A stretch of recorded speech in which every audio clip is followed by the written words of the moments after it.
You ask Tiger to solve. This deals with linear equations with one unknown. The final result is n equals 8. Let's solve it step by step. Group all constants on the right side of the equation. Add 6 to both sides. Simplify the arithmetic.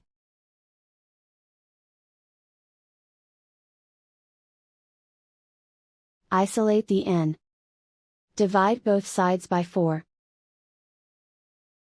Simplify the fraction. Find the greatest common factor of the numerator and denominator. Factor out and cancel the greatest common factor. And so the final result is n equals 8.